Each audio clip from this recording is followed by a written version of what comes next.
Thomas the Tank Engine was grumbling to the other engines. "I spend my time pulling coaches about, ready for you to take out on journeys."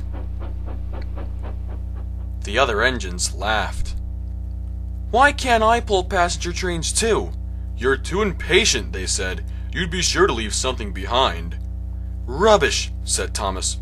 "I'll show you." One night, he and Henry were alone. Henry was ill. The men worked hard, but he didn't get better. He felt just as bad next morning. Henry usually pulled the first train, and Thomas had to get his coaches ready. If Henry is ill, he thought, perhaps I could pull his train. So Thomas ran to find the coaches. Come along, he fussed. "There's plenty of time, they grumbled. Thomas took them to the platform and wanted to run around in front at once. But his driver wouldn't let him. "Don't be impatient, Thomas." Thomas waited and waited. The people got in, the conductor and station master walked up and down, the porter banged the doors, but still Henry didn't come. Thomas got more and more excited. Sir Topham Hatt came out of his office to see what was the matter, and the conductor and the station master told him about Henry. "Find another engine," he ordered. "There's only Thomas," they said. "You'll have to do it then, Thomas. Be quick now." "Yes, sir." So Thomas ran around to the front and back down on the coaches, ready to start. "Let's not be impatient," said his driver. "We'll wait until everything's ready." But Thomas was too excited to listen. What happened then, no one knows.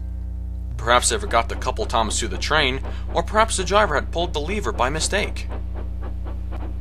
But anyhow, Thomas started without his coaches. As he passed the first signal tower, men waved and shouted, but he didn't stop. "They're waving because I'm such a splendid engine," he thought importantly. "Henry says it's hard to pull trains, but I think it's easy." "Hurry, hurry, hurry," he puffed, pretending to be like Gordon.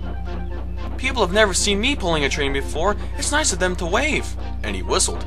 "Peep, peep, thank you." Then he came to a signal at danger. "Bother," he said. "I must stop, and I was going so nicely too. What a nuisance signals are." He blew an angry peep, peep on his whistle. The signalman ran up. "Hello, Thomas," he said. "What are you doing here?" "I'm pulling a train," said Thomas. "Can't you see?" "Where are your coaches, then?" Thomas looked back. "Why, bless me," he said, "if we haven't left them behind." "Yes," said the signalman. "You better go back quickly and fetch them."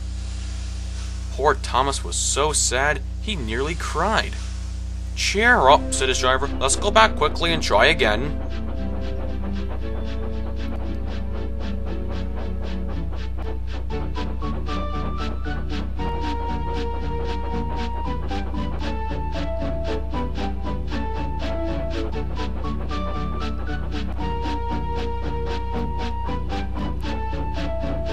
At Knapford Station, everyone was arguing at once.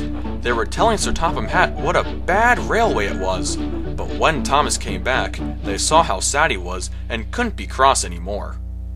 He was coupled to the train, and this time he really pulled it.